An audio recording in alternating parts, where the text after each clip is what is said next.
नमस्कार, स्वागत आहे आपलं ॲडव्होकेट नरेंद्र माधव या चॅनलवरती।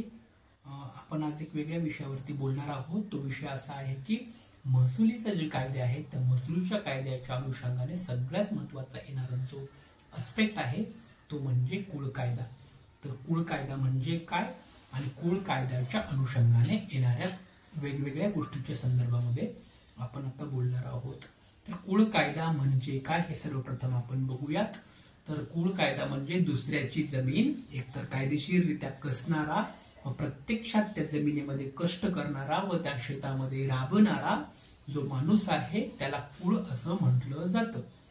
आणि जो कष्ट करून राबणारा जो माणूस दुसऱ्यांच्याही शेतामध्ये असू द्या त्याला कुळ असं म्हटलं जातं। म्हणजे जो कुळ कायदा आहे त्याचं मुख्य तत्व आहे कसेल त्याची जमीन ह्या अनुषंगानेच कुळ कायद्याचा जन्म झालेला आपल्याला बघायला मिळतो।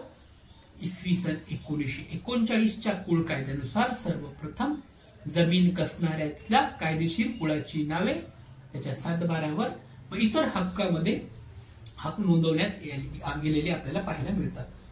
तो कायदा होता 1939चा कुळ कायदा। त्यानंतर भारत स्वतंत्र झाल्यानंतर 1948 द्वारे दुसरा कुळ कायदा अस्तित्वात आला आणि त्या दुसऱ्या कुळ कायद्यामध्ये कुळाला थोडेसे जास्त अधिकचे अधिकार प्राप्त झाले। त्यामध्ये 32G म्हणजे 32G नावाचं जे सेक्शन आहे त्यानुसार 1 एप्रिल 1957 नुसार दुसऱ्याच्या मालकीची जमीन कायदेशीररित्या कसणाऱ्या जमीन यथावकाश प्रत्यक्ष प्रकरणाच्या निकालाप्रमाणे त्या कुळाचे अधिकार त्यांना देण्यात आलेले आपल्याला बघायला मिळतात। म्हणजे काय झालं 1 एप्रिल 1957च्या कायद्यानुसार तर एक त्यामध्ये प्रत्यक्षात असे बदल करण्यात आलेले आपल्याला पाहायला मिळाले। कोणते बदल आहेत की कुळ कायदेशीररित्या दुसऱ्याच्या मालकीची जी जमीन आहे ते दुसऱ्याच्या मालकीची जमीन मालक म्हणून जाहीर करण्यात आला आणि त्या जमिनीत यथावकाश प्रत्यक्ष प्रकरणात निकालाप्रमाणे कुळाची मालकी हक्क देण्यात गेला। 30 ते 40 या मागील वर्षांमध्ये राज्याच्या बहुसंख्य उच्च न्यायालयामध्ये किंवा न्यायालयामध्ये त्या प्रकरणाचा निकाल त्याच अनुषंगाने लागला की जो कसेल त्याची जमीन या अनुषंगाने कुळ कायदा अस्तित्वात आलेला आहे। आणि त्याच अनुषंगाने गेल्या 30-40 वर्षांमध्ये मोठ्या न्यायालयीन म्हणजे काही सिव्हिल दावे आहेत त्या दिवाणी दावेचे निकाल त्या अनुषंगाने लागलेले आपल्याला पाहायला मिळतात।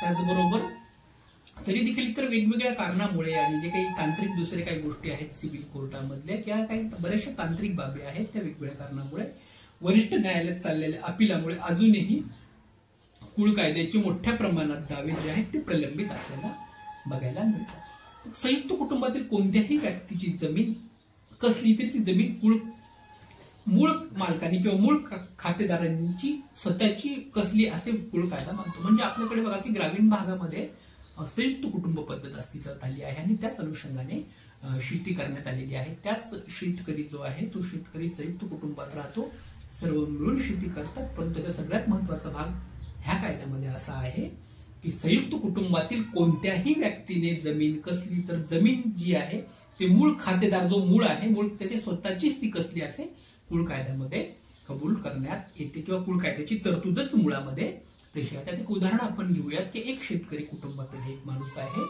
जो जॉबसाठी किंवा नोकरी धंद्यासाठी शहरामध्ये की आपल्याकडे जसं की पुणे मुंबई सारख्या मोठ्या शहरामध्ये तो कामाला गेलेला आहे आणि त्याची स्वतःची मालकी हक्क असणारी जमीन तो त्याच्या भावाला कसायला देतो।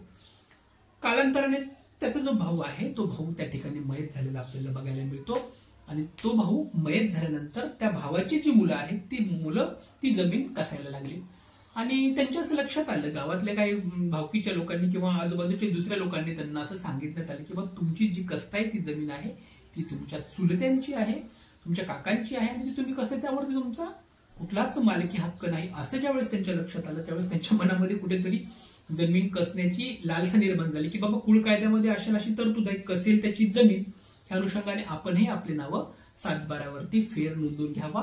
त्या अनुषंगाने ते सातबाऱ्यावरती नावं फेर ओढण्याच्या गोष्टीमध्ये ते तलाठ्यांकडे जर गेले आणि सातबाऱ्यावर नावं लावण्याची प्रक्रिया जर त्यांनी केली तर ती होत नाही आणि जर ती झाली तर त्याला कोर्टामध्ये चॅलेंज केलं जातं।